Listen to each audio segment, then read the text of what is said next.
तिथे दोन गोष्टी होतात वैद्यकीय महाविद्यालयात. एक म्हणजे आपल्याला ज्ञान मिळतं आणि दुसरं असतं आपलं कर्म म्हणजे कौशल्य आपल्याला मिळतं. या दोन गोष्टींमुळे आपण या महाविद्यालयामध्ये शिक्षण घेतो. जेव्हा या ज्ञान आणि कौशल्याला भक्तीची जोड नसते, समर्पणाची जोड नसते, तेव्हा व्यक्तीला अहंकार प्राप्त होतो आणि ती माणसं विक्षिप्त वागतात. म्हणून ज्ञानाला जर भक्तीची जोड नसेल तर व्यक्ती विक्षिप्त वागतो.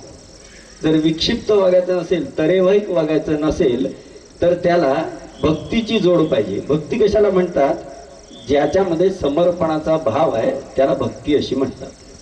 तर आपल्याला मिळालेलं ज्ञान आणि आपल्याला प्राप्त झालेलं कौशल्य याला जर का आपली भक्तीची जोड असेल तर आपल्या हातून निश्चित असं समाजोपयोगी काम होणार आहे.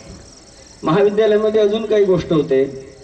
तर इथून पलीकडच्या कालखंडामध्ये आता आपण परीक्षा दिली असेल तर अनेक वेळेला आपण दुसऱ्याची नक्कल करायला जातो. मी एक 2-4 गोष्टी सांगणार आहे, एकानंतर एक गोष्ट सांगणार आहे. एक राजा होता. तो रोज दरबारामध्ये त्याच्या रथातून जायचा. तो एकदा रथातून चालला असताना त्यांनी असं पाहिलं की एक मनुष्य गरीब होता, कपडे फाटके होते, आंघोळ केलेली नव्हती. तो राजाच्या त्याच्या राजवाड्यामध्ये जाणार होता. त्याच्या दरवाजाला बारीक बारीक खिळे होते, त्या खिळ्यांना आपली पाठ घासत होता. राजा उतरला आणि त्यांनी पाहिलं तर या माणसाने अनेक दिवसांची आंघोळ केली नव्हती, त्याला खरूच झालेली होती, खाल्लेलं नव्हतं, शरीर कृश झालेलं होतं. राजाने त्याला आपल्या रथामध्ये बसवलं आणि तो दरबारामध्ये घेऊन गेला, राजवाड्यात घेऊन गेला. त्यांनी त्या माणसाला आंघोळ घातली, तेल लावलं, मॉलिश केली आणि त्याला खायला दिलं, कपडे दिले, पैसे दिले आणि घरी पाठवलं. पाहता पाहता सगळ्या राज्यामध्ये ही खबर गेली. 2 लोकांना असं वाटलं की ही चांगली युक्ती आहे. राजाच्या दरबारात जायला मिळेल, तेल उठण्याने आंघोळ करायला मिळेल, खायला मिळेल, कपडे मिळेल, वर पैसे मिळतील. म्हणून 2 जण त्या दुसऱ्या दिवशी त्याच फाटकापाशी दरवाजापाशी पाठ घासत होते. राजा तिकडून आला आणि त्यांनी त्या दोघांनाही रथात बसवलं. त्यांना फार आनंद झाला आणि राजाने त्यांना आपल्या राजवाड्यात नेलं आणि दोघांनाही चांगले फटके मारले. भरपूर फटके मारल्यावर ते 2 जण ओरडायला लागले की राजा, हा तर अन्याय आहे. तुम्ही यापूर्वी जो मनुष्य असा दरवाजावर पाठ घासत होता त्याची तर तेल लावून मॉलिश केली, आंघोळ घातली, कपडे दिले, खायला दिलं, पैसे दिले आणि तुम्ही आम्हाला मारता आहात. तो राजा म्हणाला, तो एकटा होता आणि पाठ घासत होता, तुम्ही दोघं होते एकमेकाची पाठ खाजवू शकले असता. तर दुसऱ्याची नक्कल करायला गेलं तर असे फटके बसतात. आपल्या आयुष्याची आपली ओरिजिनॅलिटी आपल्याला करायला लागेल आहे. आयुष्यामध्ये नक्कल करण्यापेक्षा आपला स्वतःचा म्हणून ठसा उमटवण्याचा प्रयत्न करूया. दुसरी गोष्ट, शिक्षणासोबत दरवेळेला आपल्याला अनुभव असतोच असं नाही. अनुभव ही माणसाला बरीच गोष्ट सांगतो. एक शिंपी होता, जुन्या काळची गोष्ट. श्रीमंत होण्याची त्याला हौस होती आणि त्याच्यामुळे तो रोज जाऊन एक लॉटरीचं तिकीट आणायचा. 1 रुपयाचं लॉटरीचं तिकीट आणायचा, दुपारी जेवायला घरी यायचा, बायकोच्या हातात तिकीट द्यायचा आणि जेवण झालं की पुन्हा आपल्या शिंपी कामासाठी दुकानात जायचा. एक दिवस त्याची बायको त्याला म्हणाली, रोजचा 1 रुपया म्हणजे महिन्याचे 30 रुपये खर्च होतात. 30 रुपयामध्ये आपलं महिन्याभराचं दूध होईल, किराणा होऊ शकेल, मुलांच्या शिक्षणाची सोय होईल. तुम्ही रोज 1 रुपया का म्हणून खर्च करता? बायकोचा ऐकेल तो नवरा कसला, त्याचा हा हट्ट चाललेला होता. एक दिवस तो दुपारी घरी आला आणि आपल्या दुकानात गेला. बायकोने बघितलं तर त्याला 1 लाख रुपयाचं तिकीट लागलेलं होतं. बायकोला पण आनंद झाला की अरे वा, आपल्याला 1 लाख रुपये मिळणार आहे. पण तिच्या मनात एक प्रश्न आला की माझा नवरा एकदम शरीर यष्टीने रोड आहे, त्याला जर का संध्याकाळी तो घरी आला आणि मी सांगितलं की 1 लाख रुपयाचं तिकीट लागलं तर कदाचित त्याला खूप आनंद होईल आणि त्या आनंदामध्ये त्याला हृदयविकाराचा झटका वगैरे आला आणि गेला वगैरे तर काय करायचं. तिच्या बाजूला एक पादरी राहायचा. तिने आपल्या मुलाला सांगितलं की त्या पादऱ्यांना बोलव. त्याप्रमाणे ते तिथे गेला आणि त्या पादऱ्याने सांगितलं संध्याकाळी नवरा घरी आला तर मला बोलव, आम्ही योग्य ते करेल. त्याप्रमाणे नवरा घरी आला, ते पादरी पण घरी आले आणि त्या पादऱ्यांनी बोलायला सुरुवात केली आणि त्यांनी त्या शिंप्याला म्हटलं की समजा मी तुम्हाला 10,000 रुपये दिले तर तुम्ही काय कराल? तो शिंपी म्हणला, साहेब मी तर गरीब माणूस, मला कोण 10,000 रुपये देणार? पण तुम्ही म्हटलं आणि मला जर 10,000 रुपये दिले तर माझी खूप दिवसाची इच्छा आहे की बायकोला जरीची साडी घेईल, मुलांना कपडे घेईल, गोडधोड करेल आणि एक नवीन शिलाई मशीन घेईल. त्याला वाटलं अरे वा, 10,000 तर याला पचले आहे. मग त्यांनी म्हटलं मी तुला 25,000 रुपये दिले तर काय करणार? तो म्हणला, साहेब काय गंमत करता, गरीब माणसाला कोण 25,000 रुपये देणार आहे? त्यांनी 2 गोष्टी वाढवून सांगितल्या की मी स्वतःचं दुकान घेईल, स्वतःचं घर करेल, तीर्थयात्रेला जाईल, असं त्यांनी वर्णन केलं. मग त्या पादराला जरा विश्वास आला. तो म्हणाला समजा 50,000 रुपये दिले तर काय होईल? तो म्हणला, साहेब काहीतरी पैसे द्यावं, नुसतेच गप्पा करू लागला. मग त्यांनी पुन्हा विचारलं म्हणजे पण तरी? मग त्यांनी सांगितलं मी देशामध्ये तीर्थाटन करून घेईल, स्वतःचं घर घेईल, स्वतःचं दुकान घेईल, बायकोला सोन्या नाणीचे दागिने करेल वगैरे वगैरे वर्णन केलं. त्याला वाटलं वा वा, 50,000 रुपये जमले. त्याच्या मनात विचार आला की मी 75,000 रुपये सांगू का 1,00,000 रुपये सांगू? शेवटी त्यांनी हिंमत करून सांगितलं की समजा मी तुम्हाला 1,00,000 रुपये दिले तर तुम्ही काय कराल? त्या शिंप्याने एका क्षणात काहीही विलंब न लावता उत्तर दिलं, सर 50,000 रुपये मी तुम्हाला देईल आणि राहिलेल्या 50,000चं काय करायचं हे मी तुम्हाला सांगितलं आहे. असं म्हणताच धाडकन तो पादरी खाली पडला आणि मेला. जीवनामध्ये दुसऱ्याला ज्ञान देणं इतकी सोपी गोष्ट नाही आहे. अनुभवाच्या आधारावरच आपण काही गोष्ट सांगू शकतो. आज आपण ज्ञान आणि कौशल्य मिळवलेलं आहे. कुणाची नक्कल न करता आपल्या स्वतःच्या जीवनाच्या अनुभवावर आपल्याला आयुष्य पलीकडे घालायचं असेल. एक गुरुजी होते, जुन्या काळची गोष्ट होती. ते असं म्हणाले की त्या काळात अशी प्रथा होती की आपण प्रत्येकाला गुरुदक्षिणा मागायची. ते विद्यार्थी वाट पाहत होते की आज आपला शेवटचा दिवस आहे, गुरुजी आपल्याला गुरुदक्षिणा मागतील. त्यांनी विचारलं, गुरुजी काय गुरुदक्षिणा द्यायची? ते म्हणले, मी सांगतो, शेवटचा दिवस आला, तुमच्यासारखा दीक्षांत समारोह झाला, विद्यार्थी आपापल्या घरी जायला गेले. ते 3 विद्यार्थी होते, ते 3घही जण आपल्या घरी जायला निघाले. तिघांच्याही मनात प्रश्न होता की आपल्याला गुरुजींनी काहीच गुरुदक्षिणा मागितली नाही. त्यांना गावाकडे जायचं होतं. वाटेत मोठं जंगल होतं, जंगल क्रॉस करायचं होतं. जंगलामध्ये हिंस्र श्वापद होते, त्यांना भीती वाटत होती, चोर दरोडखोर येतील म्हणून भराभर पावलं टाकत चालले होते. वाटेत एक काटेरी झाड लागलं. पहिला जो मुलगा होता त्यांनी त्या काट्यावरून उडी मारली आणि तो पलीकडे गेला. जो दुसरा होता त्यांनी बाजूने वाट काढली आणि तो पुढे गेला. जो तिसरा होता तो वाटेतले काटे बाजूला करायला लागला आणि त्याच्यामुळे वेळ व्हायला लागला. तो सगळे काटे अंधारामध्ये पाहत पाहत बाजूला करत होता. आणि ते 2 जण जे पुढे गेले होते ते ओरडायला लागले, अरे चल ना लवकर, आपल्याला जायचं आहे, इथे वाटेमध्ये हिंस्र श्वापद आहे. आणि म्हणून ते काटे बाजूला करून तो पुढे गेला. तो जसा पुढे गेला तर समोरून गुरुजी आले आणि ते म्हणले, हे जे 2 पहिले गेले ना, यांनी परत आपल्या गुरुकुलात जावं, यांचं शिक्षण बाकी आहे. जो तिसरा मागे होता त्यांनी घरी जायला हरकत नाही, त्याची गुरुदक्षिणा मिळाली. माझ्या आयुष्यामध्ये मी जे काही शिकलो, जर का वाटेत काही काटे आले तर माझ्या नंतरच्या येणाऱ्याला ते काटे लागू नये याची काळजी घेणारा तिसरा होता. पहिले 2 जण उड्या मारून बाजूचा रस्ता निघून शॉर्टकट मारून आपल्या गावी निघाले होते. त्यांना त्यांनी आपल्याकडे परत पाठवलं. गुरुची गुरुदक्षिणा मागण्याची ही एक वेगळी पद्धत होती. असाच एक इब्राहिम नावाचा एक राजा होता. तो राजा आपल्या गुरुला भेटायला गेला आणि इब्राहिम भेटायला आला आणि त्याने वाकून नमस्कार केला आणि त्या गुरुला म्हणला, मैं झुकने के लिए आया हूँ. त्याचा गुरु पण मजेदार होता. तो म्हणला, सच? तो म्हणाला, हाँ मैं झुकने के लिए आया हूँ, दिख नहीं रहा है. मी कोणाच्या मर्जीने नाही आलो, स्वतःहून आलो आणि मी नमस्कार करून उभा आहे. त्याचा गुरु पण मोठा मजेदार होता. त्यांनी पटकन सांगितलं, झट से कपडे उतारो. राजाने एक क्षणही विचार केला नाही, त्याने अंगावरचे कपडे काढले. राजा पूर्ण नग्न झाला. गुरुने सांगितलं, पैर की जूते उतारो, सर पे मारो. त्याने पायातले बूट काढले आणि डोक्यावर छातीवर मारायला लागला. गुरु त्याही पेक्षा भारी होता. तो म्हणला, आता पूर्ण राज्याला परिक्रमा करा आणि लग्न अवस्थेमध्ये चप्पल मारत मारत या. राजा तसं करून परत आला. जे बाजूचे लोक होते ते त्या गुरुला म्हणले की हे फारच जास्त झालं, ही मर्यादेच्या पलीकडे तुम्ही राजाला शिक्षा दिली आहे. राजा, तो जो गुरु होता तो म्हणला, राजा से पूछो, इब्राहिम से पूछो. इब्राहिम परत आला. परत आल्यानंतर त्यांनी असं म्हटलं, पलीकडे तो संत झाला. त्यांनी असं म्हटलं, माझा जो अहंकार होता, मी राजा आहे, या माझ्या गुरूंनी पटकन ओळखलं आणि माझा अहंकार नष्ट झाला. असे श्रेष्ठ गुरु तुमच्याही शिक्षणामध्ये तुम्हाला लाभले आहेत.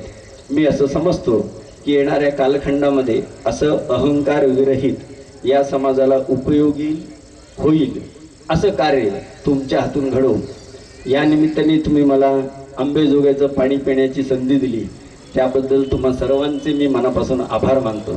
तुमच्या पुढील आयुष्यासाठी मनापासून शुभेच्छा देतो. धन्यवाद. खूप खूप धन्यवाद सर. वेद वाचणं सोपं असतं, परंतु कुणाची वेदना वाचणं फार कठीण असतं. कारण कुणाची वेदना वाचण्यासाठी आधी मनामध्ये सहवेदना असावी लागते. सर, ध्यानाला भक्तीची जोड नसेल तर माणूस विक्षिप्त वाटतो, हे आम्ही नक्कीच मंत्रासारखं नेहमी लक्षात ठेवू. आणि ते म्हणतात ना की मोठी माणसं खरंच मोठी का होतात, की ती लहानांसाठी आपलं मोठेपण विसरतात, की ती लहानांनाही मोठं करतात. असंच एक छोटासा तुम्हाला किस्सा सांगते. आम्ही हेडगेवार रुग्णालयात जेव्हा सरांना भेटायला गेलो होतो, तेव्हा सरांशी बोलताना मी सरांसमोर प्रश्नांची मांदियाळी सुरू केली. सर, तुम्ही हॉस्पिटल कसं मॅनेज करता, करिअर, घर सगळं कसं मॅनेज करता? तेव्हा सर इतक्या सहजतेने म्हणाले, एक काम कर, तू घरी जेवायला ये, तुला घरच्यांची ओळख करून देतो आणि मग निवांत सांगतो. तर असं वाटलंच नाही की आम्ही एवढ्या मोठ्या व्यक्तीशी बोलतोय. त्यासाठी खूप खूप धन्यवाद सर. आता मी डॉक्टर प्रकाश चव्हाण सरांना विनंती करते की त्यांनी आम्हाला मार्गदर्शन करावं.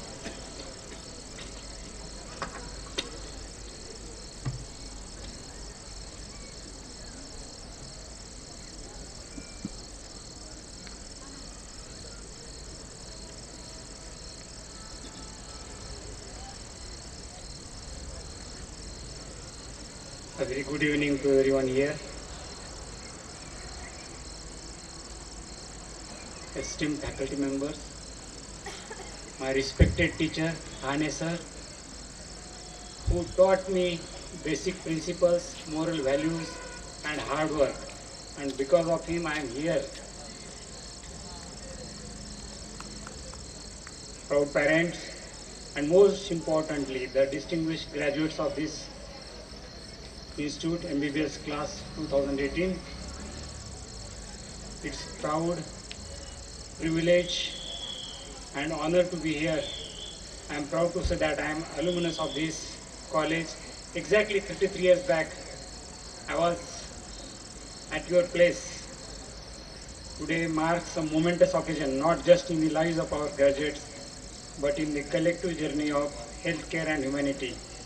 As we gather here to celebrate the convocation of these accomplished individuals, we are also honoring the countless hours of their hard work, dedication and sacrifice that have led them to this pivotal moment. To the graduates, I extend my heartfelt congratulations. Your journey through medical college has been a test of your intellect, your dedication and your character. You have faced challenges and that's why you are here today. As you don your caps and gowns, you emerge not only as doctors but beacons of hope and healing in a world that desperately needs your expertise and compassion. The title of doctor is not merely a profession, it is a calling, a sacred duty to serve humanity with empathy and integrity. In the pursuit of excellence, never forget the human element of medicine. Behind every diagnosis, every treatment, and every prognosis, there is a person, a mother, father, or a child who is entrusting you with their most precious possession, that is their health. Treat each patient with dignity and respect they deserve, and always strive to see beyond the symptoms to the individual who is placing their trust in your hands. As you embark on this noble profession, remember that learning is a lifelong journey. Medicine is a constantly evolving and it requires a commitment to continuous education and self-improvement. As we stand here today on the threshold of new chapter in the lives of our graduates, it is essential to reflect on the immense responsibility that comes with the title of doctor. This responsibility extends far beyond the confines of hospital walls or the boundaries of clinic. As graduates of this esteemed institution, you have been equipped with not only the knowledge and skills necessary to diagnose and treat illness, but also with the moral values and principles that are the bedrock of the compassionate care. You have been taught to approach each patient as a whole person, to consider not only their physical ailments but also their emotional, social and spiritual needs. So friends, what comes with the title of doctor? Number one is responsibility. Yes, you have to be responsible. What other thing comes with the title of doctor? Respect. Yes, you are respected. If you say, I am Shubham, I am Prashant, then no one will respect you. When you say, I am Dr. Shubham, I am Dr. Prashant, see, people will respect you. I am very happy to say that doctors are respected here in India, everywhere in the world. Doctors are respected everywhere in the world. And I am very happy to say that Indian doctors are more respected than other countries' doctors. What other thing comes with the title of doctor? Respect. People will start trusting you. What other thing comes with the title of doctor? A smart spouse. A smart spouse is waiting for you. So I think you are already bored. Already I have got a letter. I am having time of only 5 to 7 minutes. So I will not waste. What next after this graduation? Next is you have to study for specialization. Which subject? Again, Lahane sir already told you. Every subject is important. Think out of box. Listen to everyone, but what your heart says. We all are seeing one another and hear to someone else. There is quite lacuna in research. If you see, most of the Nobel Prizes are awarded to doctors who did their research in physiology, microbiology and genetics. So always see where is the lacuna and choose that branch. How I selected the branch? In nowadays, the digital media is very less and we used to sit and chit chat. One day, 4 or 5 friends were sitting and one said, I want to do pediatrics. Then I thought, I should also do pediatrics. Then second day, one friend said, अरे काय करतो म्हणजे pediatrics करून orthopedics कर म्हणे एका वर्षात 4-wheeler येते. Can you imagine? In those days, 100 रुपये मिळायला सुद्धा अवघड होतं आणि someone says की एका वर्षात 4-wheeler येते. Then I opted for orthopedics, not because of that 4-wheeler, but I could have opted for medicine, I could have opted for radiology, I could have opted for pediatrics, but I chosen orthopedics by certain intentions and I am happy with that branch. Now, I'll tell you, what is love marriage? Do you like love marriage? Getting a branch of choice, a subject of choice is like a love marriage. Love first and marry later on and live it with lifelong. Or getting PG as per NEET PG rank is like arranged marriage.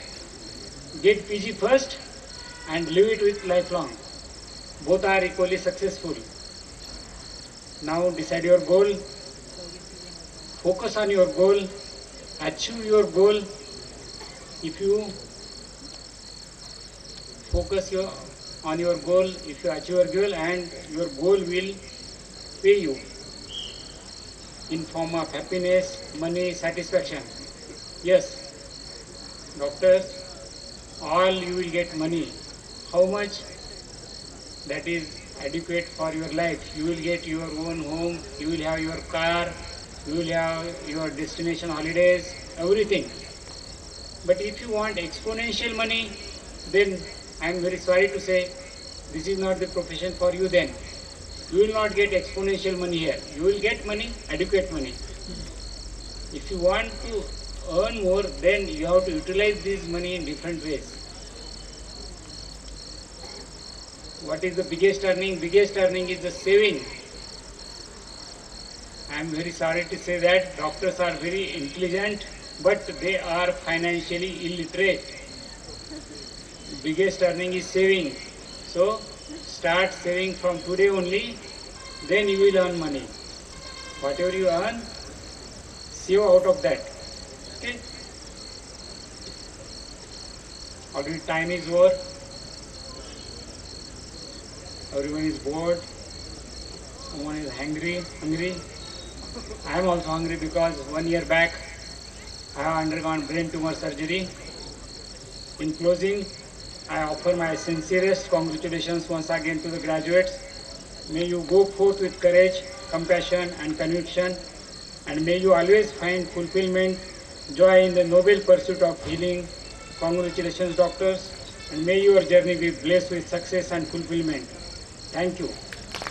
One thing before, as sir has said, अंबाजोगाईकर, तो एक शेर अंबाजोगाई वालों के लिए बोलता हूँ, अंबाजोगाई के डॉक्टरों के लिए.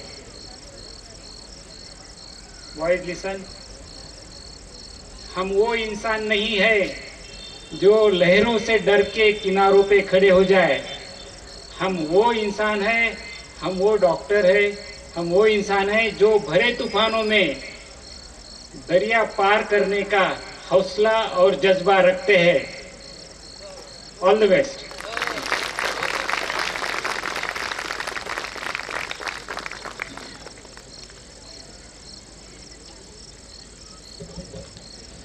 अमूल्य अशा या मार्गदर्शनासाठी खूप खूप धन्यवाद सर.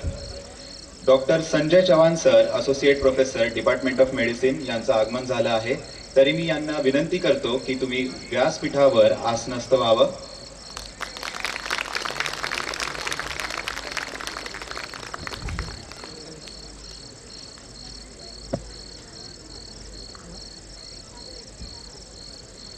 मी डॉक्टर शिवप्रसाद सरांना विनंती करतो की त्यांनी संजय सरांचं स्वागत करावं.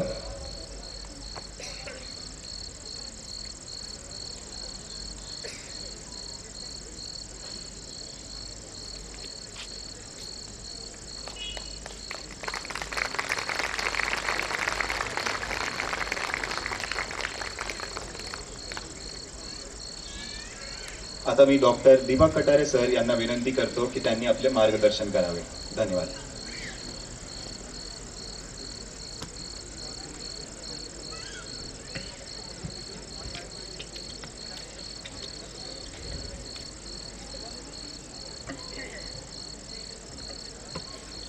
Good evening everyone. 5 मिनिट बोलणार आहे मी, कारण ऑलरेडी तात्याराव लहाने सरांसारखे उत्कृष्ट मार्गदर्शक या कार्यक्रमाला लाभलेले आहेत.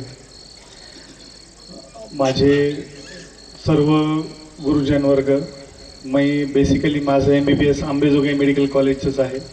आणि ज्यावेळेस मी ह्या प्रोग्रामसाठी एंट्री केली, टू बी व्हेरी फ्रँक, मला खूप हेवा वाटला की आमच्या वेळेस असं नसायचं काही. म्हणजे आमच्याकडे म्हणजे आता मी 2005 माझी बॅच, म्हणजे आता 19 वर्ष झाली ज्यावेळी MBBSला ॲडमिशन घेतलं होतं. स्टेजवर मी सर्वात ज्युनियर आहे. आणि धपाटे सर आम्हाला हिस्टोपॅथ शिकवायला होते, बगाटे सर आम्हाला पॅथॉलॉजीला होते. आणि मला फक्त सरांनी आपलं बेसिक जे आपल्या प्रोफेशनशी रिलेटेड गोष्टी आहेत, लाईफशी, आयुष्याशी रिलेटेड गोष्टी आहेत, त्याच्याबद्दल तुम्हाला मार्गदर्शन केलेलंच आहे. मला फक्त 2-3 गोष्टी बोलायच्यात, मी लिहून आणल्यात त्याच्याबद्दल. This is important milestone in your life. Why this is important milestone? कसं असतं, जेव्हा 12वी नंतर आपण MBBSला प्रवेश करतो, जेव्हा 12वी झाल्याच्या नंतर आपण MBBSला ॲडमिशन घेतो, तेव्हा म्हणजे people can correlate this. Majority लोक जे मुलं अभ्यासात हुशार असतात ते सायन्स घेतात. जे सायन्स घेतात त्याच्यात नीट UG सगळेजण नीट UG साठी प्रिपेअर करत असतात, म्हणून नीट UG साठी प्रिपेअर करत असतात.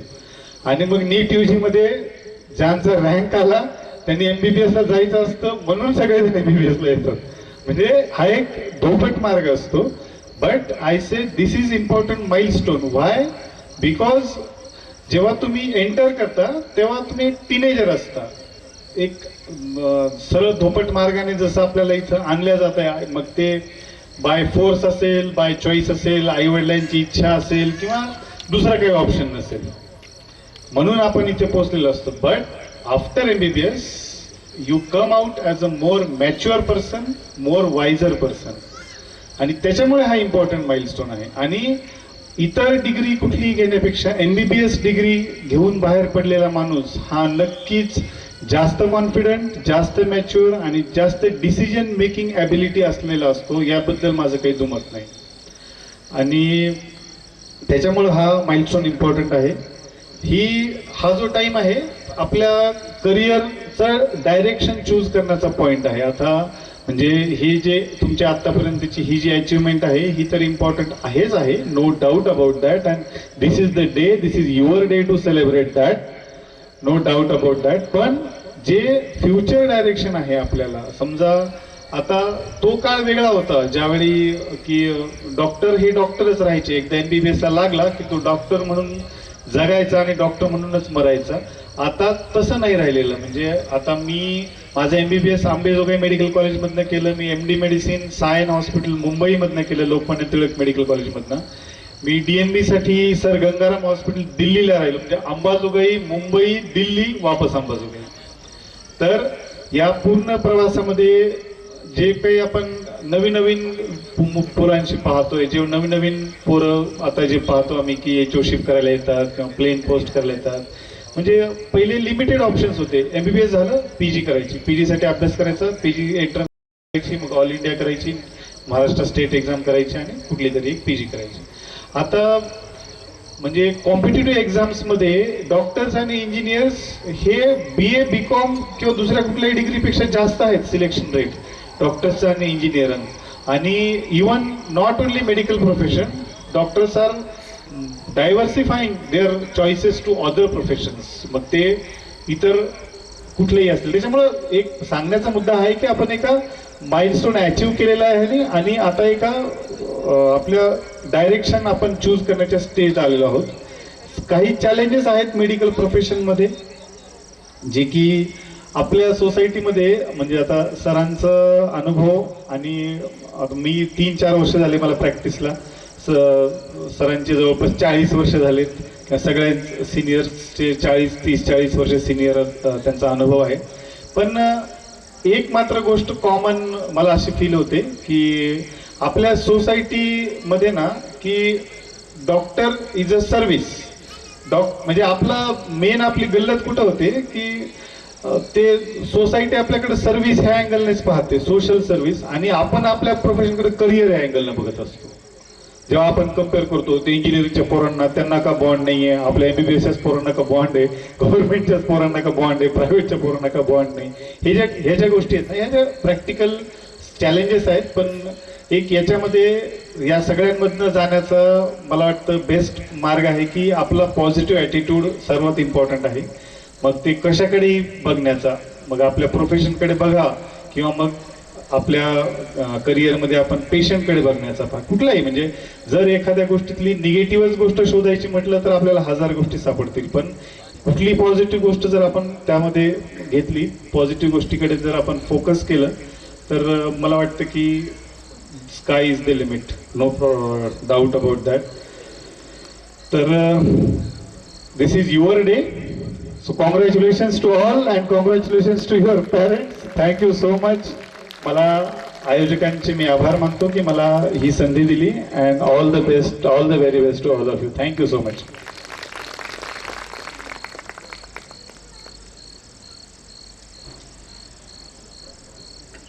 खूप खूप धन्यवाद सर. आता आपले लाडके डीन सर, ज्यांना आपण फर्स्ट इयर पासून अॅनॅटच्या हॉलमध्ये बघतोय. मला खूप आनंद होतोय तुम्हाला डीनच्या स्वरूपात मध्ये बघायला. मी डॉक्टर धपाटे सर यांना विनंती करतो की त्यांनी आपले मार्गदर्शन करावे.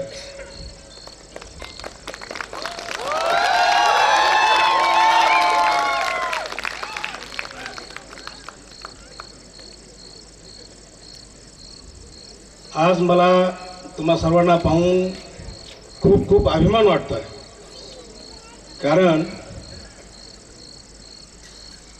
ज्यावेळेस तुम्ही ॲडमिशनला आला होता, पर्टिक्युलरली पालक मेळावा होता आणि प्रत्येकाच्या चेहऱ्यावर एक प्रकारचा आनंद पण होता आणि एक प्रकारची वेदना पण होती. वेदना अशी होती की अंबाजोगाई मिळाली.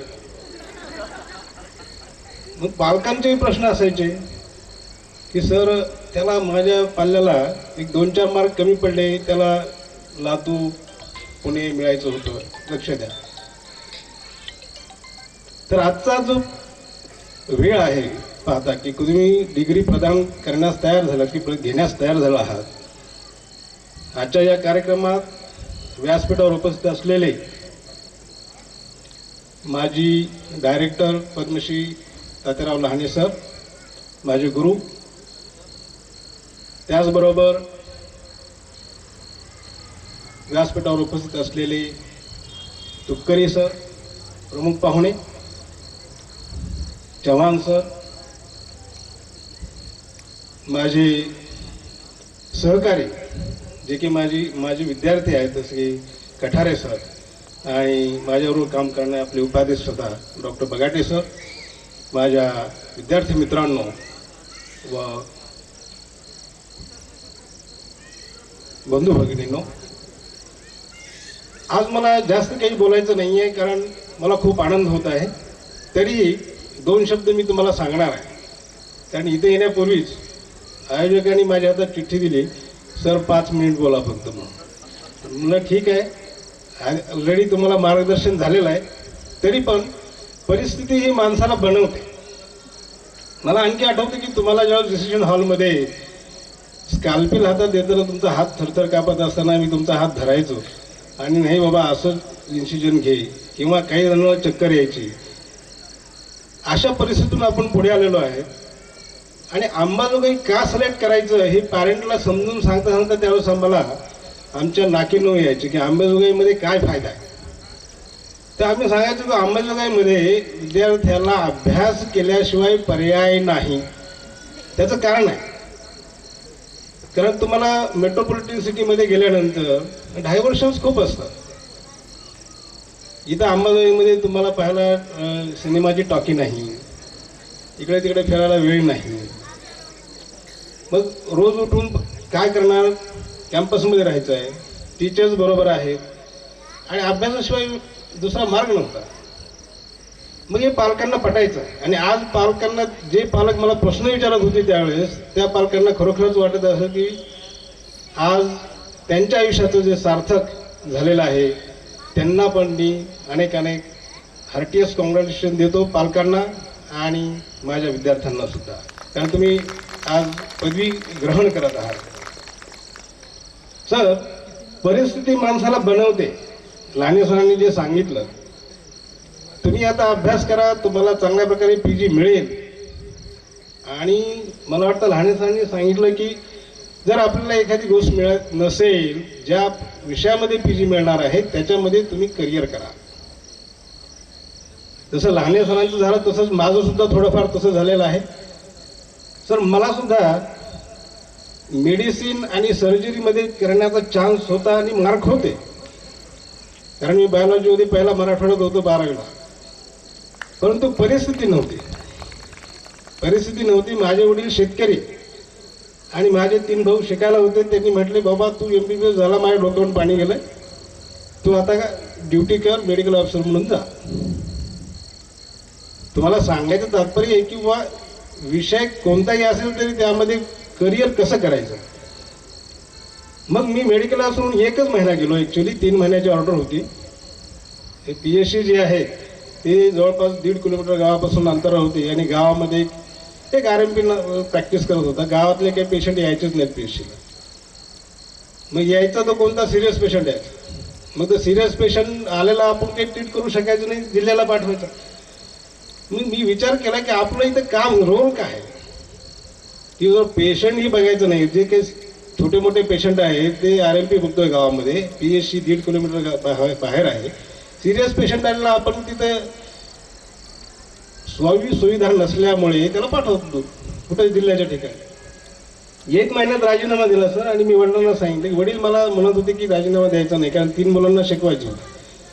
मग मेडिसिन आणि सर्जरी सोडून मी अनाटॉमी घेतली. त्याचं कारण असं होतं की त्या ठिकाणी मला असिस्टंट लेक्चरशिप मिळत होती आणि मग मी त्यामध्ये करिअर करायचं ठरवलं. ॲक्च्युली सुरुवातीला मला खूप वेदना झाल्या किंवा माझे आणखी सर क्लासमेट आहेत ते औरंगाबादला मोठमोठे प्रॅक्टिशनर आहेत. 15-20 जणांची नावं मी सांगू शकतो. परंतु मला ह्या गोष्टीचा अभिमान आहे की आज त्यांनी किती पेशंट पाहिली. ते म्हणतात जवळपास की मी कोणी म्हणतो 50 पेशंट पाहतो, कोणी म्हणतो 100 पेशंट पाहतो. आमच्या गेट टुगेदरमध्ये मला विचारलं की तुम्ही किती पेशंट पाहता. मी म्हणलं मी रोज 1000 पेशंट बघतो. मग ते सगळे आवाज आले, अनाटॉमीमध्ये कुठं पेशंट असतो का म्हणजे. म्हणलं अरे बाबा, आजपासून जवळपास मी माझे 5000 विद्यार्थी निर्माण केले आणि 5000 विद्यार्थ्यांनी रोज 10 जरी पेशंट बघितले तर किती पेशंट झाले याचं कॅल्क्युलेशन कर.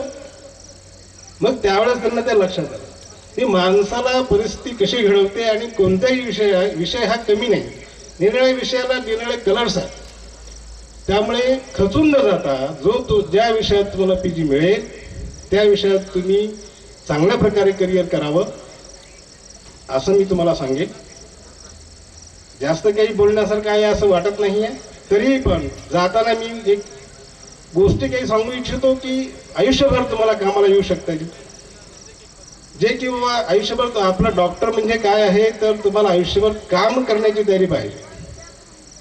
तपश्चर्या ही अहोरात्र करणारी तपश्चर्या. तपश्चर्या केली, मेहनत केली तर तुम्ही टिकू शकाल. या कॉम्पिटिशनचं युग आहे. दुसरी गोष्ट अशी आहे, तुमचे विचार हे चांगले पाहिजे. नाहीतर मग कसं की बाबा त्याच्याकडे कार आहे, त्याच्याकडे मोठं हॉस्पिटल आहे, माझ्याकडे काही नाही आहे, मग तुम्ही काही प्रगती करू शकणार नाही. कंपॅरिझन करू नका. जे तुम्हाला मिळालेलं आहे त्यात तुम्ही संतोष माना, समाधान माना, तरच तुम्ही प्रगती करू शकाल. दुसरी महत्त्वाची गोष्ट आहे की आपण एक सिम्बॉल, कुठंतरी एक आपल्याला श्रद्धा पाहिजे. म्हणजे ठीक आहे, विज्ञानाचं युग आहे, आपण देव मानतो नाही मानतो तो भाग वेगळा आहे. परंतु मी काय म्हणेल की आपल्या आईबाबांमध्ये देव बघा, अशी श्रद्धा ठेवा. कुठंतरी ईश्वर प्रणिधान असल्याशिवाय तुम्ही प्रगती नाही करू शकत. जे ऑलरेडी लहानसहानी सांगितलेलं आहे की आपलं आईवडिलांची रोज तुम्ही दर्शन घ्या, आशीर्वाद मिळवा, श्रद्धा ठेवा, तर तुम्ही चांगल्या प्रगतीपथावर जाऊ शकाल. ह्या काही गोष्टी तुम्ही साथ घेऊन जा, तुम्हाला कुठेही काही अडचण येणार नाही. मला खात्री आहे तुम्हाला ज्या विषयात PG करायचे आहे तो विषय तुम्हाला ऑलरेडी मिळेल. जर यदा कदाचित मिळाला नाही तरी काही वाईट वाटून घ्यायची गरज नाही आहे. आपल्या इथले विद्यार्थी ऑलरेडी लहानसहानी सांगितलं की अंबाजोगाईचं पाणी.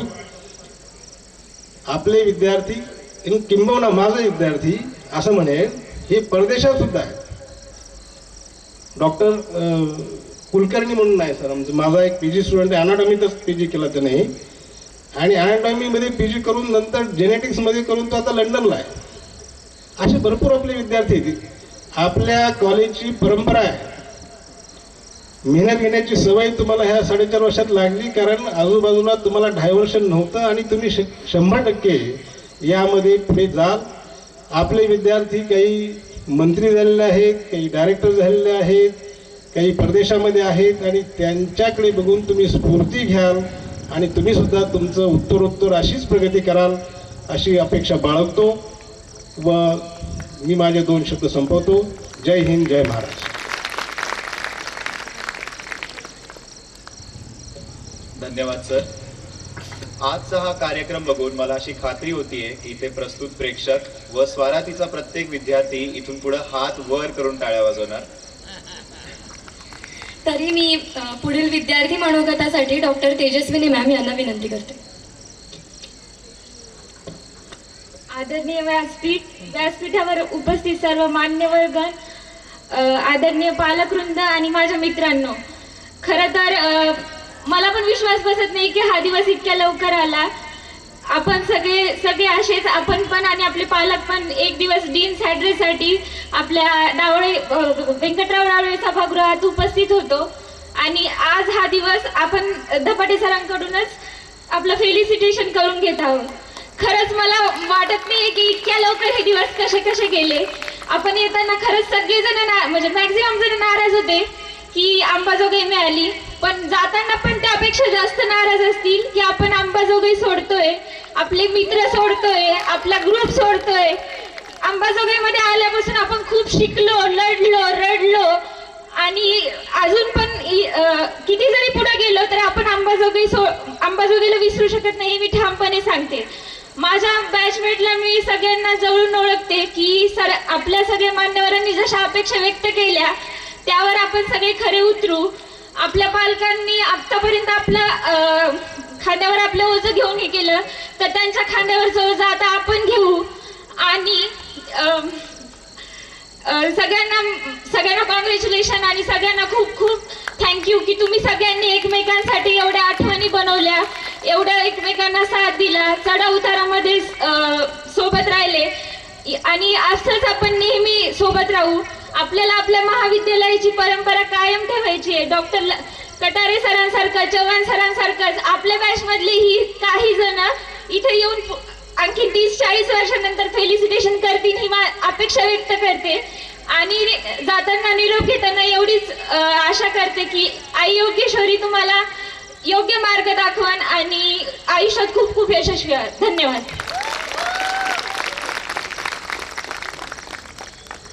धन्यवाद मॅम. आता मी यशवंत आणि मी वेदांती आपल्या सर्वांची रजा घेतो आणि मी डॉक्टर श्रुती शिंदे मॅम यांना विनंती करतो की त्यांनी आभार प्रदर्शन करावं. धन्यवाद.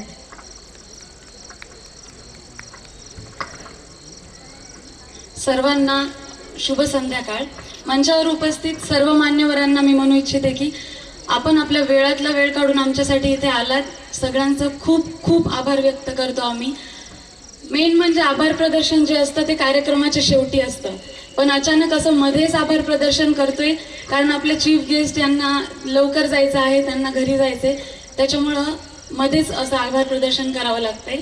अजून एक गोष्ट बोलायची म्हणजे 2018 ही बॅच आणि या बॅचचे सगळे मुलं, सगळ्या मुली, सगळ्यांना खूप खूप थँक्यू. फर्स्ट इयरपासून आत्तापर्यंत सगळ्यांनी एकमेकांची जी सोबत दिली त्यासाठी खूप खूप धन्यवाद. मन एकदम भारावून आले. मी सगळ्यांना खूप जास्त मिस करणार आहे आणि सगळ्यात जास्त मिस करणार आहे अंबाजोगाईला. Thank you.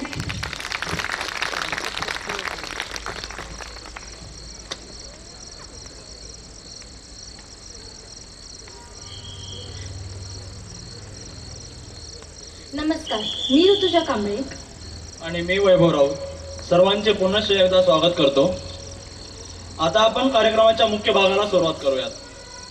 First of all is a man with calm and composed personality, presenting you Dr. Abdul Rahman, son of Noor Jahan and Abdul Aziz.